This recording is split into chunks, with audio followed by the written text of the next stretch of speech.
Welcome to the Heart of Innovation, 60 minutes that could save life and limb with new breakthrough ideas and innovation changing the healthcare landscape.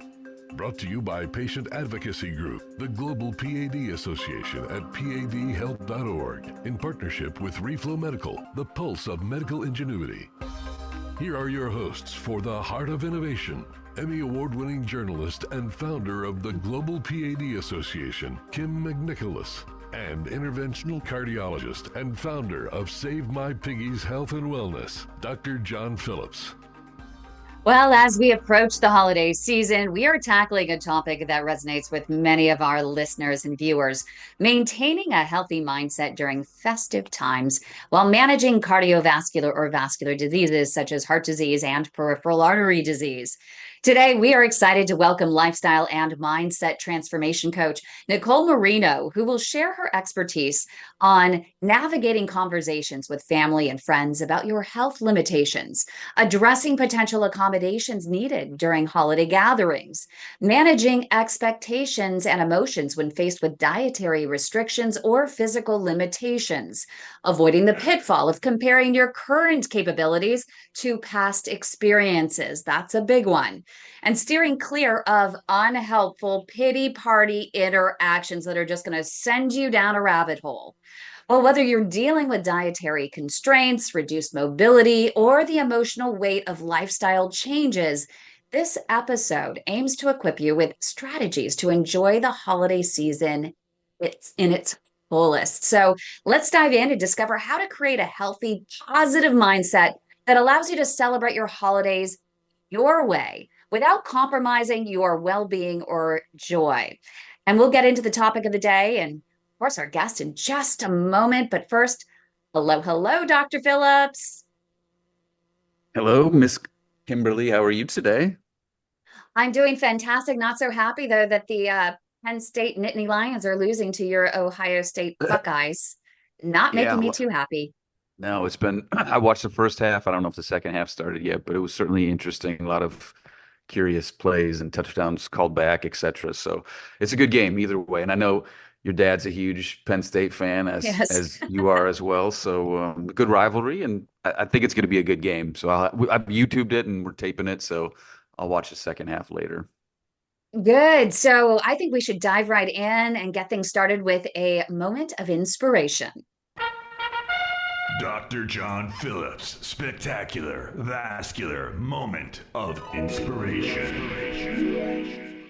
So, the intro that you gave on the show is pretty heavy, right? I mean, the holidays are supposed to be a joyous time, but they can be taxing for folks and stressful, particularly those that have some of the limitations that you spoke of. So, I was trying to find a quote about being positive, and I found this one from Abraham Lincoln, and I think it's fairly apropos. So, he's quoted as saying, "We can complain because rose bushes have thorns, or rejoice because thorn bushes have roses." So let's look for roses and maybe throw the thorns out. How does that sound today? I think I think that's a great idea. I hadn't heard that one. That's like the glasses half empty or half full type of thing. I love that. I'm going to Well, use that. so here's an interesting statement I'm going to make from a patient who I saw yesterday, and I want to see what how you would interpret this, Kim, because we were talking about the show and how sometimes she listens and sometimes she doesn't. And she said, I feel uncomfortable, not uncomfortable, but she's like, I'm doing so well that I don't listen because I don't want to gloat or, be happy about the fact that my PAD is under control. And I'm like, no, well, a lot of the folks that listen, yeah, they've got issues and some are struggling and some aren't. But I found that kind of interesting. She was almost uh, regretful that she was doing so well. And I thought, that's curious. Like, I mean, let's be positive. And then we were talking a little bit about it thereafter. And at any rate, it just struck me like, wow, I didn't realize that you felt pity on the fact that not pity, but she was just reserved in her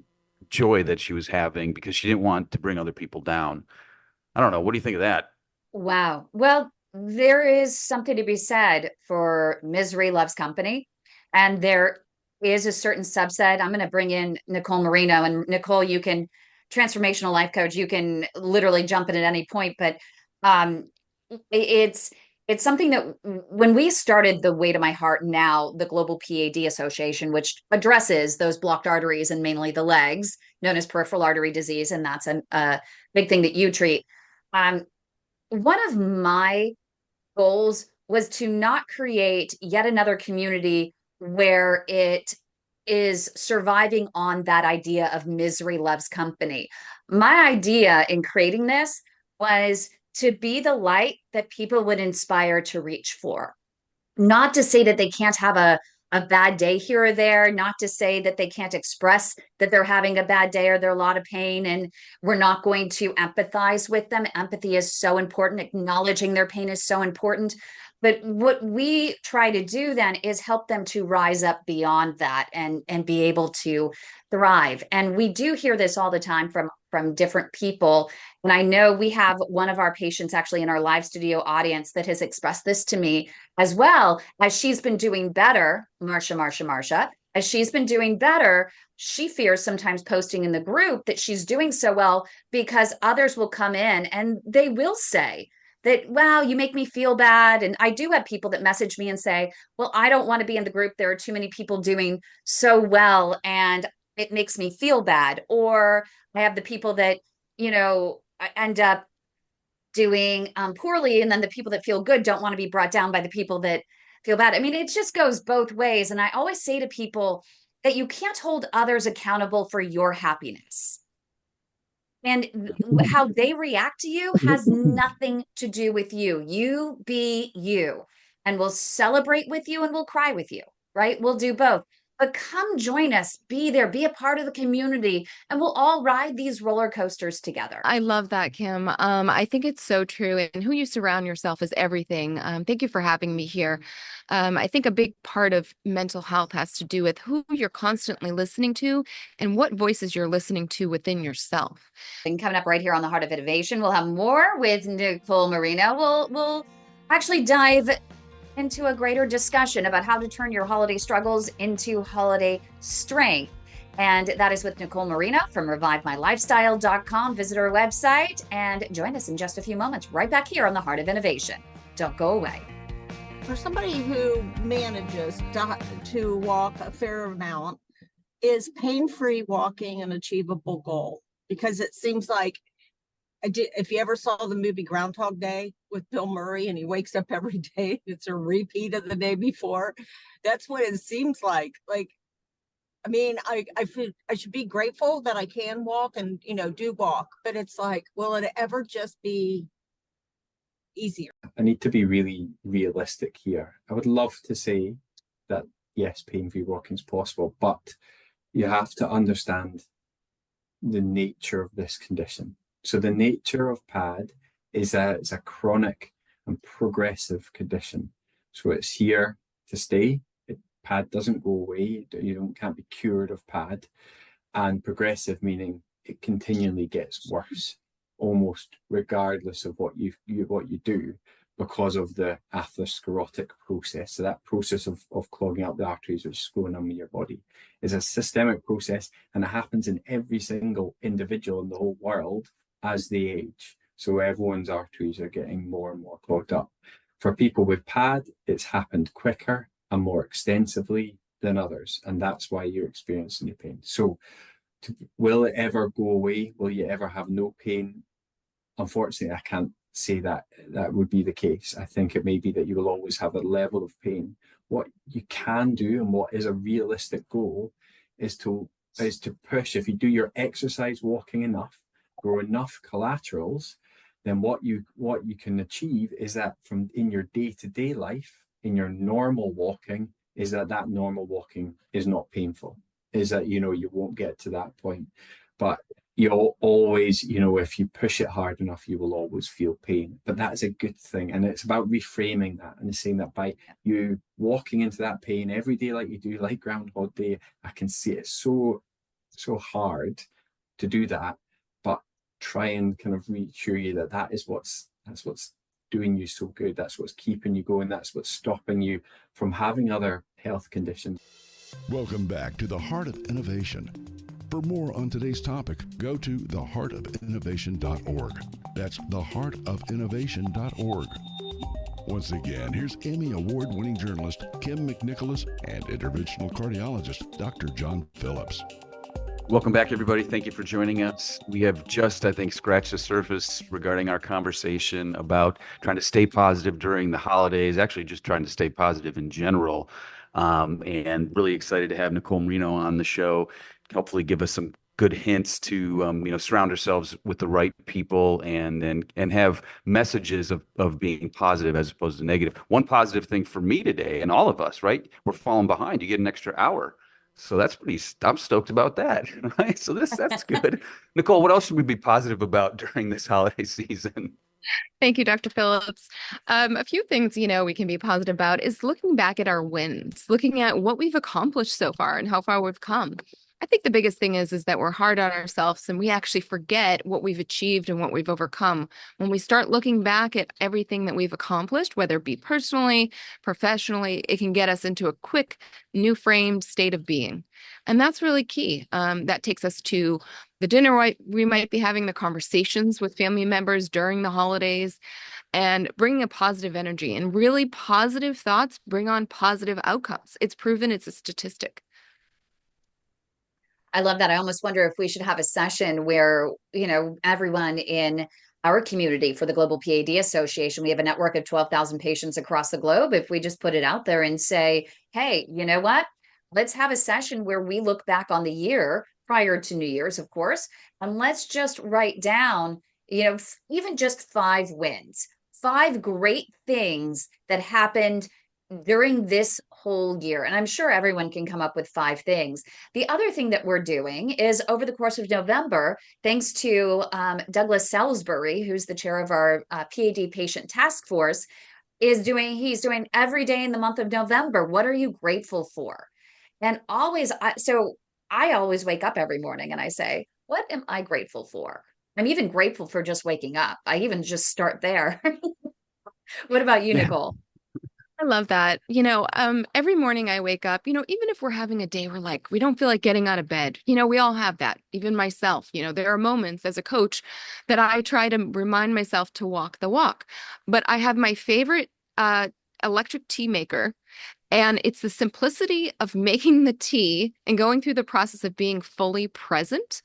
And then even setting the table for just yourself, making the time to actually do those intentional living practices have been key for me. And so I really do put them in motion on a daily basis. And the other part of it is really going through your day. How do you want to set the day up for success? If you're not feeling good or you're not feeling optimal, how do you want to see the outcome, not what you're currently living? And so that's been key for me. It's before I moved from Boston to California. I'm in a beautiful environment. And I think environment is absolutely key. It's how do you actually want your day to go? But the reminders of how you see your environment are so impactful on what's actually happening in your day. You can't possibly live amongst a space that is in complete turmoil or a mess or doesn't feel like it's going to make you function to your optimal self if there are reminders in your space. You have to set your space as the reminders of where you're going, not where you currently are. So those are key habits for me. So when you're coaching somebody, and I've read this, it's important, I think, to set specific tasks that you can complete and then go. That's the mindset of the Navy SEALs. And there's this notion of making your bed in the morning, right?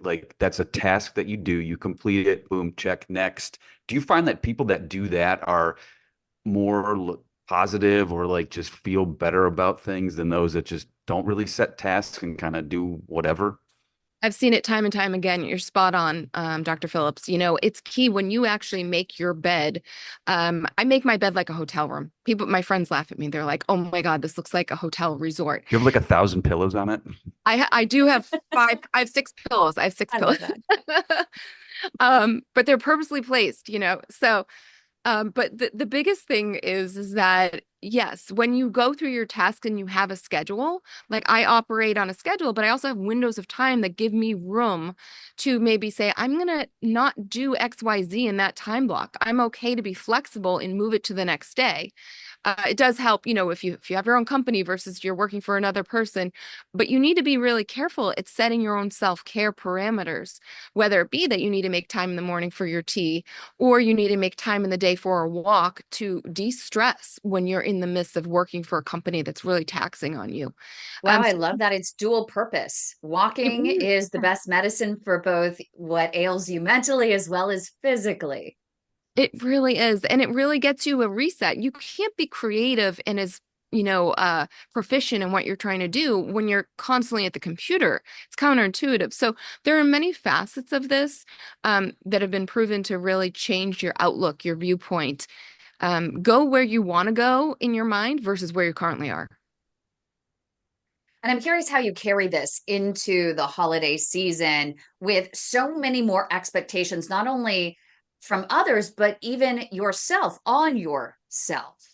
Yes. I mean, I myself have a gluten allergy, and it has been it's been such an up and down roller coaster. And you're like, you want to appreciate the foods you love. So I know that there are health concerns and people are like, how do I wrap myself around a positive day when I'm not feeling good? And it's a constant reminder.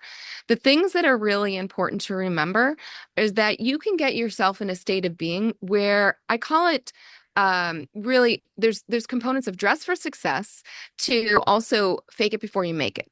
And it is proven that when you actually put on a new persona like a hat, you start to walk and step into that new persona and that new being, whether it be that you actually try to feel how you look good for the day. Even if you're not feeling good, you start to actually carry on those characteristics. And it is profound. It's been profound in the health world, and also in just personal people's lives, especially with my clients. It's interesting that my mom was suffering. We didn't know that she had an aortic dissection that was looming, and she was in a lot of pain. And what was interesting about the few months that was leading up to her tragic passing was that she still, no matter how much pain she was in, she was still up every single morning, sitting at her vanity and putting on her makeup. And even when we were on the trip that we were on when she ultimately passed, she still got up every single morning, was in the bathroom, putting on her moisturizers, doing her makeup, combing her hair, curling her hair. And I said, wow, Mom, it's amazing that you don't feel very good and you're still doing it. And she says, you know what? That's the moment where I'm most at peace. And when you can actually have one thing, you know that despite whatever pain you're in, you can do consistently every day, it gives you some sort of hope. And I was like, wow, really words to live by. That is Yeah, beautiful. I heard a poem the other day. It's translated out of from a Buddhist philosopher from 200 years ago, and it's super short. It'll blow your mind, and I'm going to read it, and then we can stew on it maybe because you have to read it a couple of times. But this gentleman is quoted as, or this is his poem, and it starts, "It is true that this world of do is a world of do, but even so." Okay, so it's dew is DEW. So the dew that is on the lawn, right, in the morning, that goes away. It's like the Buddhist philosophy of letting go and realizing that we're mortal, but then embracing it. And I think thinking about how you can cherish every moment that you have with somebody, because that person, that attachment will be gone at some point. And when you look at it that way, and I've read this poem like 5 times or 6 times now that I read it yesterday for the first time. And it just kind of is really striking to me how simple it is, but really profound.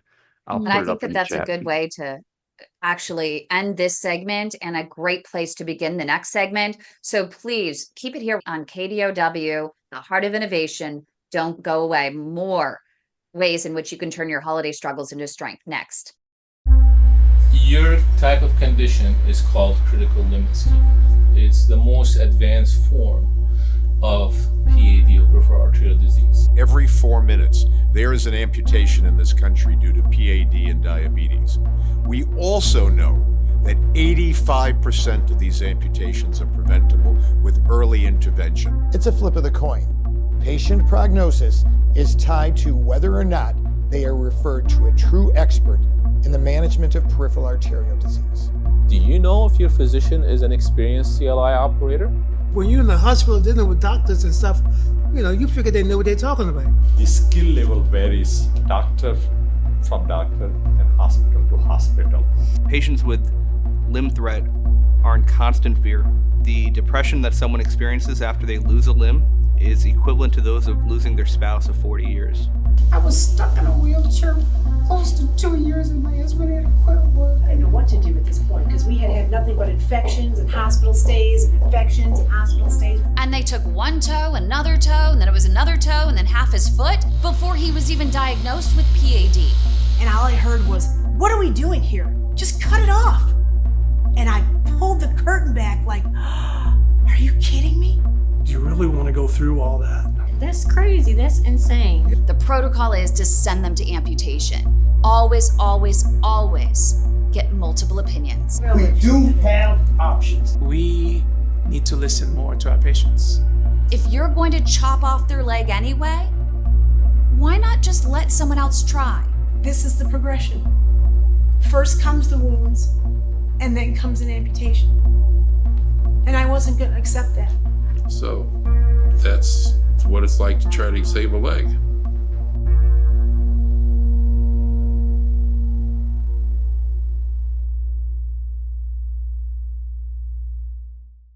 Once again, here's Emmy Award-winning journalist Kim McNicholas and interventional cardiologist Dr. John Phillips. Welcome back, everybody. Thanks for hanging with us today. Kim wanted me to reread that. It's actually a haiku during the break. It's written by a gentleman by the name of Kobayashi Issa, I-S-S-A.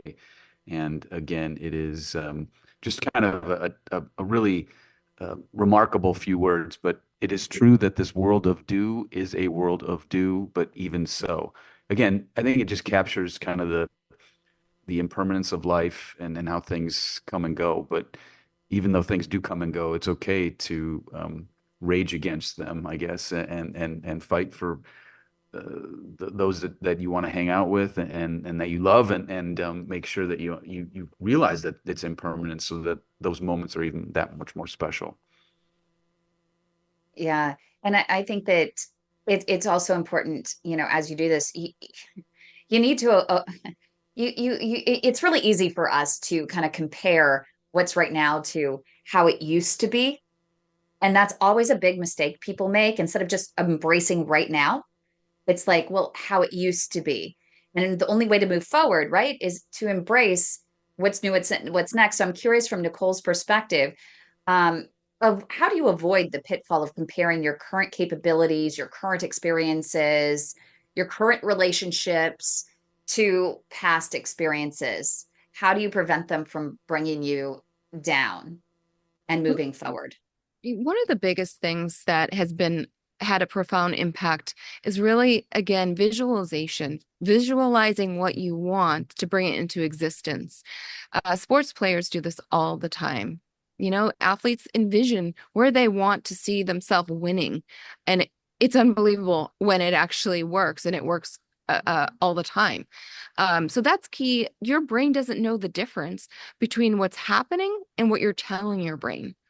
And it's statistically proven with that as well. And so I would encourage people, when you're going through those hardships and things feel like you're comparing yourself to the past, you want to be somewhere else in your mind and in your life, that every time you say a positive affirmation and rewire your brain synapses, you're getting to where you're going. So it might not happen overnight in that moment, but this is a practice. This is a habit. And you can go into reset rituals. You can go into actually envisioning a calmer situation of a future higher you that is evolved, that's already has it. And really bring on a different outcome. It's an ongoing practice, even for myself, where you keep reminding yourself, who do I want to be? Take a pause, maybe even step away, take a breath and take a walk, and then come back as that higher self. Like, actually envision it as you're wearing a hat. Like, if you just placed on this new sense of self and you're coming in and stepping into that persona any way you want to. Your thoughts dictate anything you set your mind to. And How do you apply that practically, though? Can you give us an example or walk us through an exercise? Yes. So let's say right now you're sitting at the dinner table and there's some heated political conversations happening. One of the biggest things you can do is get back into your body. Now, everyone has an opinion. Do you attach yourself to the opinions and the frustrations that are happening, like this world is that we're living in right now? Do you actually adopt the thoughts? So I had a friend and client actually approach me and said, what do we do in this scenario with the political situations coming up? I can't believe what people are thinking. And I said, one of the things you need to do is remember that you are okay regardless of the outcome. Your world is your inner world. Your reality is your reality. Whatever happens, you can't control the outside world. You can't control everything that's happening, but what you can control is your emotions, how you adopt it, and how you attach yourself to it. You can actually have your well-being and persona of the best utmost self. So just to kind of reel it back in, the biggest thing you can do is decide, how do I want to conduct myself? How do I want to feel? And what's the reality here? Are those situations actually happening yet? Or are we preempting a bad situation from happening? Because I think a lot of things that happen are envisioning the worst outcomes before they even happen. So, Nicole, when you try to visualize something, I know golfers, for example, they visualize the shape of the shot, where it's going to land. A lot of our patients, for example, have had some amputations, minor or major, and they probably want to walk like they used to walk, and they can't. Like, I guess, so what do you visualize in that situation where you have some physical limitations? But we will pause there, and I want everyone to stay with us. We've got to go to break. Don't leave it, because I've left a heck of a cliffhanger here. So stay tuned. We'll be right back. I just remember, like yesterday, she was a near and dear patient to me, but I met her. She was brought in to me by her son. She was in a wheelchair, and she was an African-American lady. Her sons had been LSU football players here at Man Mountain Boys, and she was dejected, crying in her chair, couldn't walk, in pain. She had a non-healing ulcer on her foot, and she'd been told a major amputation was her only option. She says, "Doc, baby, can you help me?" That was her whole comment, just like this. And I said, "Miss Fern, we'll certainly try." And so we brought her in, and we performed an intervention. And I was out. After that, I had a conference in China. I was out for about a month. Well, I came back in, and she walked in the clinic.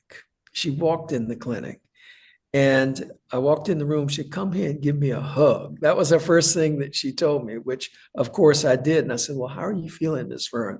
And she stood up, and I videoed this. And if you want, I'll share this with you, because she told me, "Show this to everybody, Doc. I want them to see what can happen when you fix a leg." I said, "Miss Fern, how are you feeling?" And she says, "On to it." "Miss Fern, tell me how you feeling." That leg's better, huh? On two. Okay. That's great. Okay, now, this is a woman brought in a wheelchair. Unfortunately, 2 years ago, she died of COVID. Not because she lost her leg, not because of other things, but she had 8 or so years of being able to walk, being happy. And every time that I saw her in follow-up, first thing that happened, I got my hug. People like that, we have so many like that. We have, I'm not, people say, "Well, you probably are showing the one case that you've had a good result." That's not true. Before I left for this most recent conference with the hurricane coming, I had 10 limb salvage cases that day. Every one of those patients had a pulse at the end. That's where we've come with limb salvage as compared to where we used to be. We could have never done that before. And it's a lot of effort, it's a lot of time, but each of those patients absolutely appreciates when you've done this. I mean, there's no two ways about it. And so I have many, many of those memories. I will never destroy my video of Miss Fern dancing for me after we had fixed her leg. Things like that, that's the real pay for a physician. To be honest, that's the reward. And that's why we do what we do. And, that's what so angers me when I see, newspaper articles, speaking about all the evils and the bads that people are doing, and never criticizing people who take the shortcuts. Let's just amputate. People who don't do everything that they can. And I find that disheartening. Welcome back to the Heart of Innovation. For more on today's topic, go to theheartofinnovation.org. That's theheartofinnovation.org. Once again, here's Emmy Award-winning journalist Kim McNicholas and interventional cardiologist Dr. John Phillips. Nicole, before we went to break, we had the cliffhanger in quotes from me, because it's not like a Kim cliffhanger, but a John cliffhanger, that we were talking about visualization, right? And you were saying it's all about mindset. So we have patients that have physical limitations, and they probably want to be able to walk like they could, but they can't. So you're saying just get into the mindset of doing, well, I guess, is it doing what you can, or saying, okay, maybe I can get back to how I was. I just need to really crank my mind that way. I think it's a little bit of both, to be honest. Part of it is that we can only control what we can control, right? But in some cases, we can control more about our mindset than we believe that we can. If someone's going through major health issues, remind yourself what it is that you love to do. So I mentioned the fact that going to sit by a pool, pretend you're on vacation, get yourself in the state of being where your reality is a new reality, regardless of what's currently happening. Change your mind to believe. That means, like, if it means that you love eating certain fresh foods and vegetables, and you're sitting by a pool and you're like, I feel like I'm in a new state of being, regardless of what's really happening, that can bring on positivity. Also surrounding yourself with the scenarios that would bring that out of you. So I had a contact of mine who was going through cancer, lost mobility of one of her arms. And she said, I'm determined to gain the mobility back. Now, doctors had said that wasn't possible. It was like against all odds. But what she did was she held her hand. She was in a pool. She kept swimming. She held her other hand to the other one and gave it mobility for weeks and weeks. And it ultimately ended up having mobility and feeling in it again. Now, that might be just the sheer willpower, but your brain doesn't know the difference sometimes. So you wonder, as we carry on with statistics and science, how much of it is sheer will and how much of it is like building new synapses, and how much of it is just, I'm going to think positive today and I'm going to hope for the best and do what I can to bring up all the things, the small things that make me happy, and try that part of the life that works for you.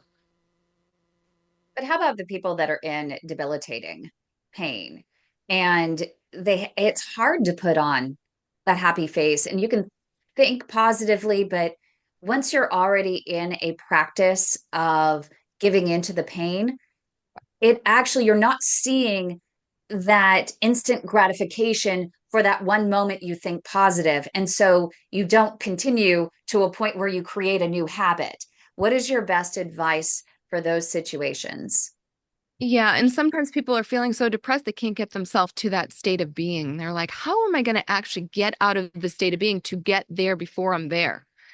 And I can sympathize with that. And the biggest thing is that do it before you're ready. Do it before you even have it. So that means if you need to journal and say, in present form, I am living XYZ. I am feeling XYZ. I'm feeling positive about life. I'm feeling like I'm looking better and better every day, regardless if it's true. And you read that affirmation. Louise Hay did it well. She reframed her thinking and other people's thinking, and proving that your thoughts do help. It cannot hurt your situation. It can only enhance your situation. So I would say those types of thoughts. Also, put on an outfit that feels like it makes you feel your best. Journal. If you're around family, like going back to the situation, like even in a positive situation with family, let's say you are embracing on situations that could be stressful. When you think about having an intention of setting a positive encounter with each family member, so that you walk away handling a situation that could have been tense with grace, you're actually setting yourself up for more success in doing that. So that can be carried through with how you handle a stressful situation, or it could be how you handle preempting something that could be a bad day into a good day. you keep talking about the power of the words, not only power of thought, but it's power of what you say. And I know that when you're in with family, when you're in with friends, there's this self-defense mechanism when you do have these limitations to keep sharing the same story. Oh, I'm sick. Oh, I have PAD. Oh, I have cancer. Oh, I have CAD. And you're telling that story over and over and over and over again. And I would think that telling that same story would lead you further down a rabbit hole. How can you reframe those conversations where you can give everybody a little bit of a heads up as to what's going on, but not at a detriment to yourself in speaking those words? It's a great question. It goes back to, and I can't put myself in this situation, but I do have family members that are ill to a capacity of really being sick with cancer. And what I notice is when you actually operate as if, even when they're not feeling good, they're maybe having people over for dinner, that they're surrounding themselves with people that make them happy. They're going from a place of staying and ruminating in the thoughts to let's actually just enjoy the moment the best we can. Let's do what we can that's actually in our control versus the things that aren't in our control. And so that might be that you don't surround yourself with certain people that are negative, that are constantly going to remind you of the place that you're in when you're not feeling good, and be with the people who remind you of the place where you want to be in your higher, more positive self, in a better state of well-being. And coming up right here on The Heart of Innovation, we're going to have more with Nicole Marino. She's a mindset transformational coach, and she is with revivemylifestyle.com. And we're going to get into how, in fact, practically you can steer clear of the unhelpful pity party interactions. So don't go away.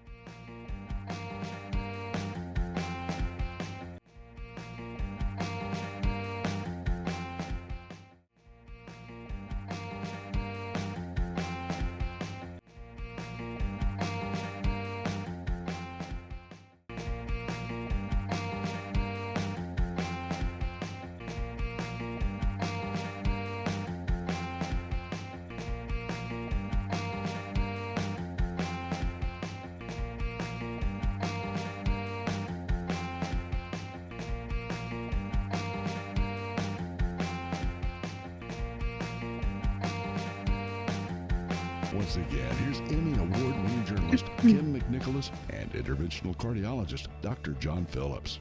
It's hard to believe we've got another show that's wrapping up. We only have about 4 minutes left. Alan, one of our guests, had a question. Alan, do you want to unmute and ask your question for Nicole? Hi, Nicole. Hi, Nicole. I have P.A.D, and I have severe chronic pain in my shoulder and my back that's not related to the P.A.D. I've had this for about 7 years, and today's particularly bad. It's a bad day for me, and so I've been listening to you, and I don't know how to start. I don't know how to think positively when I'm feeling like this. Absolutely. I'm so sorry.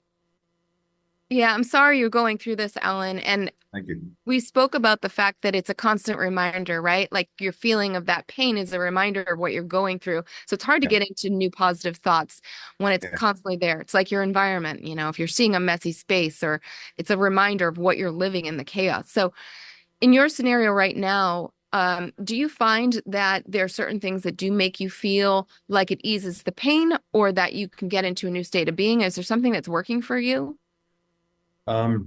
When I'm busy, if I'm with people, if I go out for a walk with someone and I'm talking with someone, it takes my mind off of what I'm feeling. That's the only thing I found that helps my pain, is just getting my mind off of it. Excellent. That's a perfect example, Ellen. So that's a really good representation. Have you ever read the book by Louise Hay called Heal Your Life? it No. talks about your body showing up energetically in different ways. The ailments that show up in your shoulder sometimes, and not always, are energetic situations that are happening for you in your life that maybe, like, you might think about the time when your shoulder started hurting. Like, what was happening in your life? Was there a major tumultuous thing going on? And in some cases, it's correlated.